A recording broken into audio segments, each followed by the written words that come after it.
मौलाना अरशद मदनी का एक ट्वीट आज सोशल मीडिया पर जबरदस्त वायरल है, जिन्होंने भारत में हो रही लिंचिंग के ऊपर सवालात खड़े किए हैं और बांग्लादेश में जो हिंदू की हत्या की गई है, निर्मल हत्या की गई है, उससे भारत के लिंचिंग को जोड़ते हुए उन्होंने ट्वीट किया है, जिसको लेकर के कोहराम मच गया है। जमीयत उलमा हिंद के प्रेसिडेंट मौलाना अरशद मदनी ने बांग्लादेश में हुई घिनौनी घटनाओं, भारत में बढ़ती सांप्रदायिक हिंसा पर गहरी चिंता व्यक्त की है, जताई है। सोशल मीडिया प्लेटफॉर्म एक्स पर एक पोस्ट के जरिए उन्होंने बांग्लादेश में हुई घटना की कड़ी निंदा की। उन्होंने देश के अंदर हो रही मॉब लिंचिंग और धार्मिक नफरत की घटनाओं पर भी चिंता जताई है। मौलाना अरशद मदनी ने लिखा है कि बांग्लादेश में जो हुआ वो बहुत बुरा था। ये सिर्फ एक हत्या नहीं है, बल्कि क्रूरता और वैश्यपन की हद है।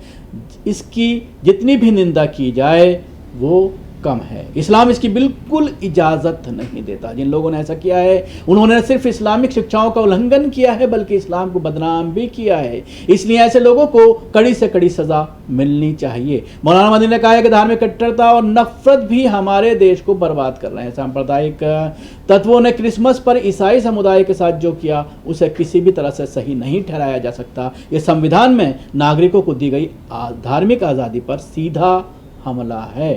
कई जगहों पर चर्चों पर हमले हुए हैं और ईसाई समुदाय को अपना त्योहार मनाने से रोका गया है।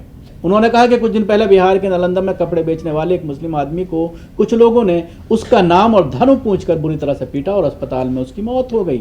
ऐसा ही एक मामला केरल में सामने आया, जहां छत्तीसगढ़ के एक दलित युवक को बांग्लादेशी बताकर मार डाला गया। कुछ दिन बाद ओडिशा में पश्चिमी बंगाल के 3 मुस्लिम मजदूरों की मॉब लिंचिंग कर दी गई, जिसमें से एक की मौत हो गई और 2 का अस्पताल में इलाज चल रहा है। मौलाना ने आगे कहा है कि दुर्भाग्यपूर्ण है, ना तो सरकार और ना ही कैबिनेट के किसी सदस्य ने इस घटना की निंदा की और ना ही इन पर कोई बयान जारी किया गया। बांग्लादेश की घटना पर टीवी चैनलों पर चर्चा, जबकि देश में हो रही मॉब लिंचिंग पर चुप्पी साधे रहना बहुत ही अफसोस की बात है। इस दोहरे रवैये को क्या नाम दिया जाए?